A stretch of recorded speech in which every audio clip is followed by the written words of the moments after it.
నమస్కారం. Welcome to Rahasyavani. పార్వతీదేవికి ప్రతిరూపంగా వెలిసిన అమ్మవారే కలుగోల శాంభవీదేవి. మరి శాంభవీదేవి ఎక్కడ వెలిసిందో, ఆ ఆలయ విశిష్టతలేంటో ఇప్పుడు తెలుసుకుందాం. కావలి ఈ ఊరి పేరు తెలుగు వారందరికీ సుపరిచితమే. తెలుగు రాష్ట్రావతరణకి కారకులైన స్వర్గీయ పొట్టి శ్రీరాములు గారి ఊరది. నెల్లూరు జిల్లాలో కావలి రెండవ పెద్ద పట్టణం. ఈ పట్టణాన్ని మొదట్లో కనకపట్టణం అని పిలిచేవారు. క్రీస్తు శకం 1515లో ఉదయగిరిరాజు హరిహరరాయలు తమ సైన్యాన్ని కాపలా కోసం ఇక్కడ ఉంచాడు. అప్పటి నుంచి ఈ ప్రదేశం పేరు కావలి అయింది.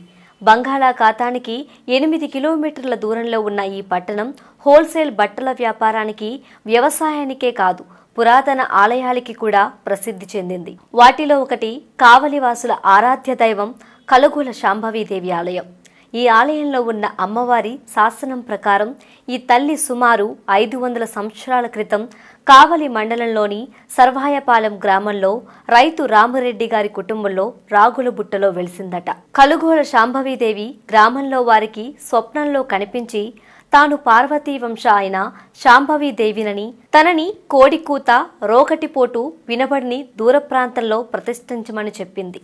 సర్వాయపాలెం గ్రామ పెద్దలు అక్కడికి 3 కిలోమీటర్ల దూరంలో ఉన్న కావలి గ్రామ పెద్దలు సంప్రదించుకొని కావలి పట్టణానికి పడమటి వైపు అప్పట్లో కీకరణ్యంలా ఉండే ఈ ప్రదేశంలో అమ్మవారిని ప్రతిష్ఠించారు. నిత్య పూజలే కాక పర్వదినాలలో అమ్మవారికి ప్రత్యేక పూజలు జరుగుతాయి.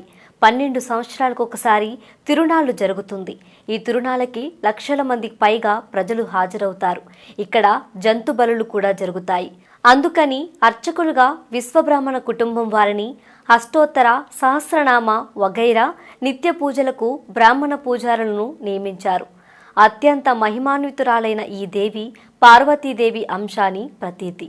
మహామహిమాన్వితమైన తల్లిగా, భక్తులు పాలిట కల్పవల్లిగా, కావలి వాసులకు అత్యంత ప్రియమైన దేవతగా పూజలందుకుంటుంది.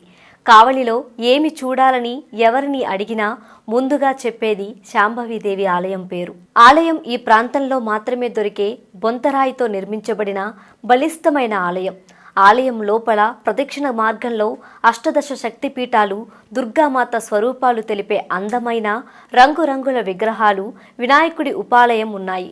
గర్భాలయంలో కొలువు తీరిన కలుగోల శాంభవిని దర్శించినంతనే భక్తి ప్రపత్తులతో ప్రణమిల్లుతాము. అంతుచిక్కని రహస్యాలు, మరెన్నో మనకి తెలియని పురాతన కట్టడాలు, వాటి వెనక దాగిన నిజాలు, పూర్వీకుల ఆచారాలు, మరెన్నో మూఢ విశ్వాసాలు, ఇలా కాలగర్భంలో కలిసిపోతున్న రహస్యాల కొరకు సబ్స్క్రైబ్ చేయండి రహస్యవాణి ఛానల్.